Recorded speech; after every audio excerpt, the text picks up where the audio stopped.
말씀은 민수기서 말씀입니다. 민수기 27장에서 은혜 받겠습니다. 구약성경 민수기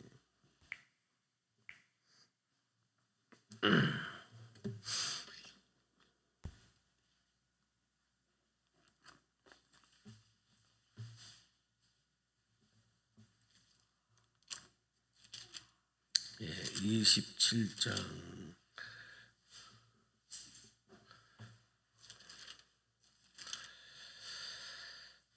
찾으셨어요? 12절 오늘 짧게 볼게요. 12절에서 14절까지 세 절 말씀만 읽습니다.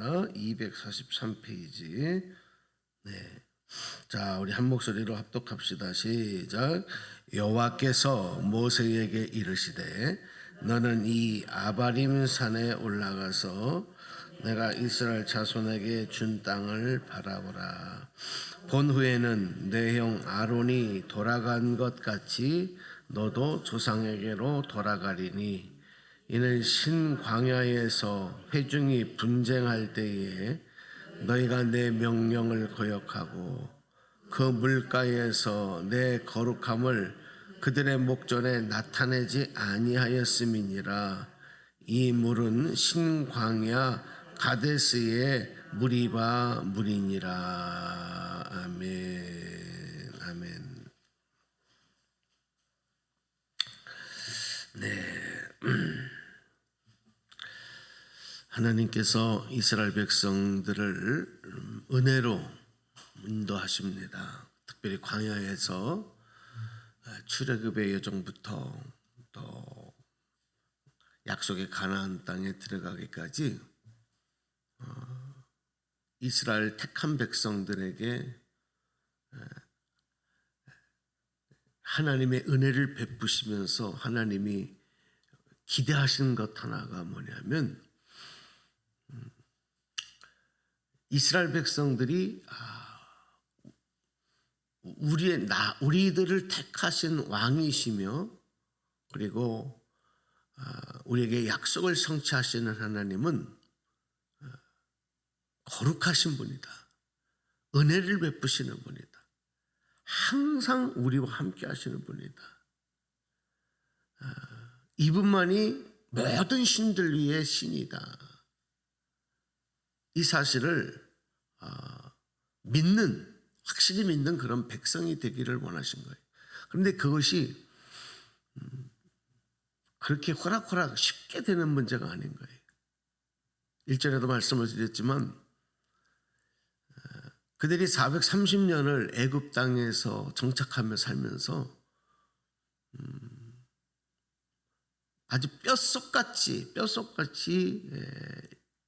깊어지게 물든 그런 어떤 전통과 그리고 사상과 의식이 뭐냐면 우상숭배입니다.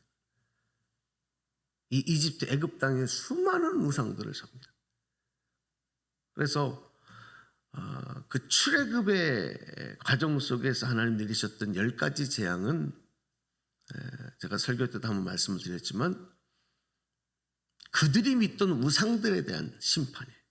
10가지 재앙들이. 나일강의 신을 믿고 이런 짐승들, 각양각종의 짐승들을 신으로 섬기고 했던 모든 것들이 그 신들에 대한 심판이다. 마지막 열 번째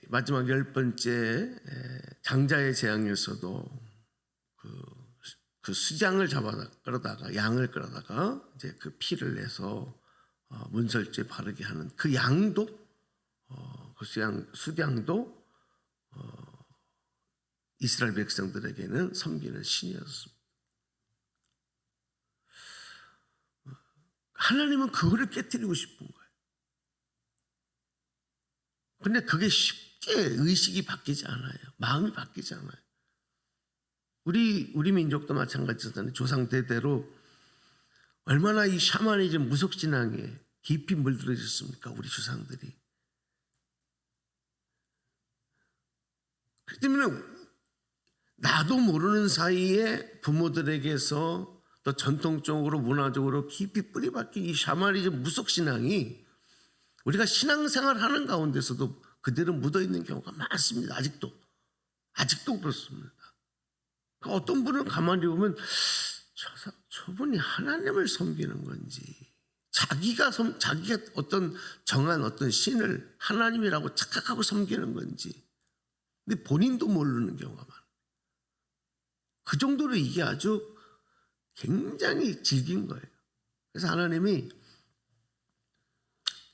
그런 백성들을 인도하시면서 참고 또 참으십니다. 그러면서도 계속해서 은혜를 내리시는 거예요. 마치 공기가 계속 우리에게 공급하듯이 부모가 자녀에게 꾸중을 하고 혼을 내면서도 밥 때가 되면 와서 밥 먹어! 밥은 주잖아요. 먹이면서 그렇게 하는 것처럼 일용할 양식을 계속 내리시고 은혜로 인도하시면서 또 그들이 잘못할 때는 꾸짖고, 그러면서 하나님이 나타내기를 원하신 게 거룩합니다.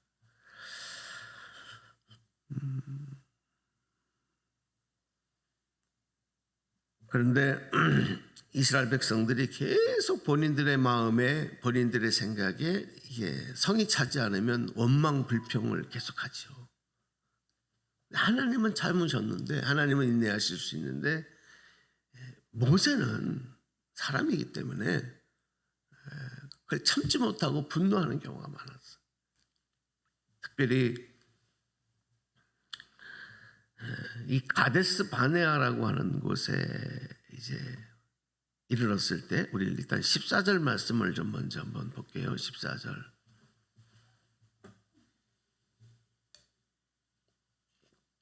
자, 말씀 읽어보겠습니다. 시작.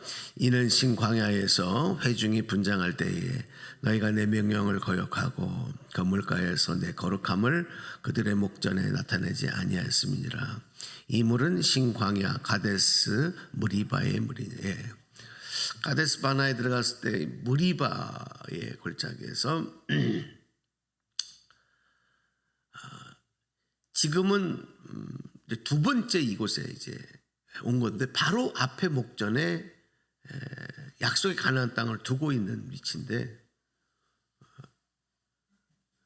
처음에는 이곳에 와서 정탐꾼을 보냈다가 다시 돌아가요. 다시 하나님이 돌리시는 거예요. 바로 들이시죠. 두 번째 이제 40년 만에 이제 이곳에 가데스 바나에 온 거예요. 그 정도 됐으면 이제 백성들이 하나님에 대한 신뢰, 확고한 믿음을 가져야 되는데, 현실적으로 또 물이 없어요. 이런 일들이 많이 나타나거든요. 현실적으로 내 필요가 채워지지 않는 거예요. 오늘도 그렇지 않습니까? 우리가 살다가 뭐 생활의 어떤 어려움, 가정의 어떤 어려움, 무슨 문제가 생기면 그것 때문에 우리의 믿음이 실족하고 흔들리는 경우가 많이 있어요. 이때 이스라엘 백성들이 또 막 원망을 하는 겁니다. 하나님을 원망하고 모세를 향하여 원망하고.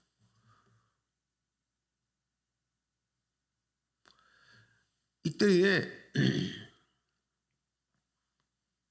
하나님께서 모세가 이제 하나님 앞에 기도하니까 하나님이 모세에게 지팡이로 저 바위를 가리켜 물을 내라.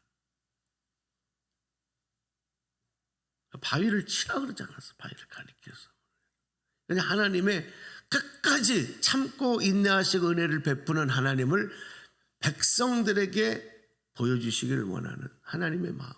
근데 모세는 너무 화가 났어요. 백성들이 너무 실망했어요. 그 분노를 참지 못하고 지팡이로 무리바의 반석을 내리치죠.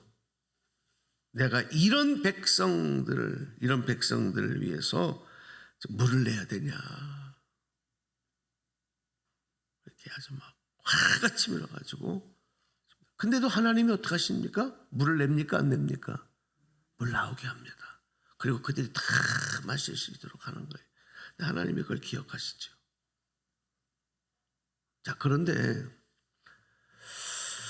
지금 두 번째 이 신광야 이 무리바 신광야에 들어왔을 때에 하나님이 이제 약속의 땅을 앞에 놓고 하나님이 모세를 아바림 산으로 올라오게 하시는, 아바림 산으로. 그리고 봐라, 내가 약속한 땅이 여기다. 이제 백성들이 여기로 들어갈 거다. 근데 너는 못 들어간다. 이 얘기는 무슨 얘기냐면 너는 이곳에서 그냥 광야에서 죽는다는 거죠. 눈앞에 보여놓은 40년 동안을 그토록 소망했던 그곳의 지도자, 너는 아니야. 넌 여기서 죽는 거야. 그 이유가 뭐냐? 이유가 여러분 그겁니다. 네가 나의 거룩함을, 너의 거룩함을 백성들에게 나타내는 일을 방해했다. 하나님이 은혜를 참고 인내하며 은혜를 베푸시고 있다고 하는 것을 네가 훼손시켰다. 여러분, 이게 냉엄한 겁니다. 우리가 하나님의 은혜를 가리면 안 돼요. 내 승질 때문에, 내 상황 때문에, 내 잘못된 고정의식 때문에 하나님의 거룩함이 훼손된다면 그래도 그 순간에는 다 먹이시고 입히시고 똑같이 공기를 공급해 주시고 태양을 주시고 살아가는 데는 이상이 없는 것 같아요. 마지막 순간에는 너는 아니다. 왜? 그러니까 누구든지 주여 주여 하는 자마다 다 천국 들어가는 거 아닙니까? 여러분, 같이 교회 다녔다고 그 교회 다니는 사람들이 다 천국에서 만나는 거 아니에요? 그건 모르죠. 하나님이 하시는 거죠. 그러니까 우리가 가장 주의해야 될 것은 뭐냐? 하나님의 거룩함, 하나님의 은혜를 가리지 말아야 되겠다. 할렐루야. 그걸 위해서 우리는요, 계속 하나님 앞에 겸손함으로 하나님의 뜻에 순종하기 위해서, 그래서 날마다 나를 복종을 시켜야 되는 거예요. 우리가 여러분 알잖아요. 우리 자신을 알잖아요. 한번 이거 삐까닥 해버리면은 저도 한승질하지만 여러분들도 만만치 않으실 것 같아요. 그렇지 않습니까? 그거예요, 그거. 우리가 사람에게 인간적인 그런 건, 감정적인 이런 거는 사람 살면서 안 할 수 없겠지만 하나님의 은혜, 하나님의 거룩함을 가리는 일을 하지 말아야 되겠다. 오늘 여러분 이 일에 성공하는 저와 여러분 되기를 축복합니다. 그래서 다 하나님 약속하신 그곳에 들어가 의의 상급 받아야죠. 믿는 자들이 주의할 게 이거예요. 그 목회자든 성도든 가릴 거 없어요. 모세가 안 되잖아요. 출애굽의 1세대들도 안 됐지만 여호수아 갈렙만 제외하고 그들도 안 됐지만 모세도 안 되잖아요. 목사라고 됩니까? 아니요. 하나님 은혜 가리면 안 돼. 하나님의 거룩함을 가리면 안 돼. 오늘 이 일을 위해서 우리가 또 기도하면서 늘 겸손하고 늘 감사하고 오늘도 주시는 애, 내일도 주시는 애를 소망하면서 또 오늘도 찬송하며 주님 뜻에 순종하며 감사하며 영광 돌리며 또 오늘도 승리하는 그런 복된 하루 되시기를 주님의 이름으로 간절히 축복합니다.